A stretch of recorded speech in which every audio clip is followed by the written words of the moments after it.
നമസ്കാരം. നമ്മുടെ നാട്ടിൽ ചില പ്രതിഷേധ പോസ്റ്ററുകളും ബാനറുകളും ഇപ്പോൾ പലയിടത്തും നമ്മൾ കാണുന്നുണ്ട്. നമ്മൾ യാത്ര ചെയ്യുമ്പോൾ കാണുന്നുണ്ട്. അതുപോലെ തന്നെ നമ്മുടെ ചാനലുകളിൽ വാർത്ത കാണാൻ വരുമ്പോൾ കാണുന്നുണ്ട്. ഏറ്റവും പ്രധാനം SFIക്കാരുടെ ബാനറുകളാണ്, കറുത്ത ബാനറുകളാണ്. അതായത് നമ്മുടെ ചാൻസലർക്കെതിരെ SFIക്കാർ ചാൻസലർ എന്നാണ് വിളിക്കുന്നത്.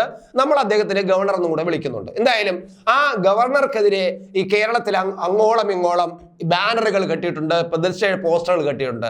അതിനകത്ത് എഴുതി വച്ചിരിക്കുന്ന ആ ഒരു വാക്ക് അല്ലെങ്കിൽ ആ ഒരു ഇതെന്താണ് നിങ്ങൾക്കറിയാമോ?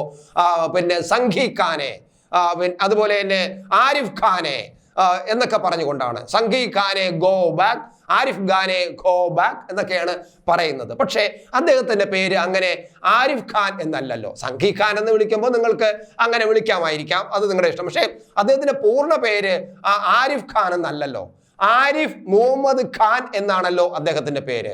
നമ്മൾ പലപ്പോഴും വാർത്തകളിൽ പറയുന്നതും അതുപോലെ തന്നെ നമ്മൾ രേഖപ്പെടുത്തപ്പെട്ടിരിക്കുന്നതും അദ്ദേഹത്തിന്റെ പേര് കേരള ഗവർണർ ആരിഫ് മുഹമ്മദ് ഖാൻ എന്നാണ്.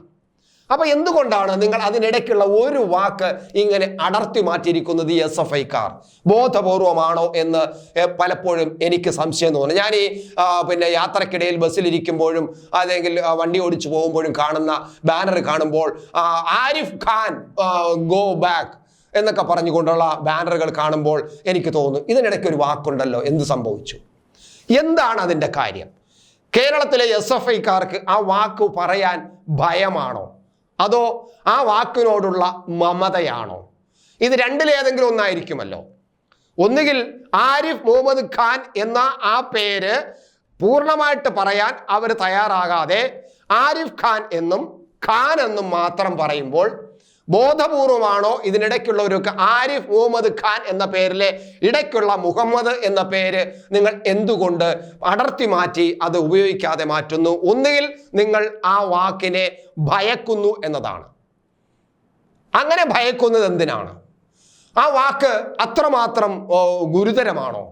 അത്രമാത്രം ഭയപ്പെടേണ്ടതാണോ? ഞാൻ എൻ്റെ സുഹൃത്തുക്കൾ പലരും ഇപ്പോഴുമുണ്ട്. ഈ അടുത്ത കാലത്തൊരു കല്യാണക്കത്ത് എനിക്ക് വീട്ടിൽ വന്നു. ഞാൻ പങ്കെടുക്കും, അടുത്ത ഞായറാഴ്ചയാണ് കല്യാണക്കത്ത്.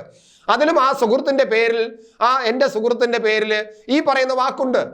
അദ്ദേഹം ആ വാക്ക് അച്ചടിച്ച് വെച്ചിട്ടുണ്ട്. ഞാൻ അദ്ദേഹത്തിനെ വിളിക്കുന്നതും അങ്ങനെ തന്നെയാണ്, ആ പേരും കൂടെ ചേർത്ത് തന്നെയാണ് ഞാൻ വിളിക്കുന്നത്. എന്നിട്ട് നമ്മുടെ മമ്മൂട്ടിയുടെ പേര് എന്താണെന്ന് അറിയാമല്ലോ, ആ വാക്ക് അതുണ്ടല്ലോ.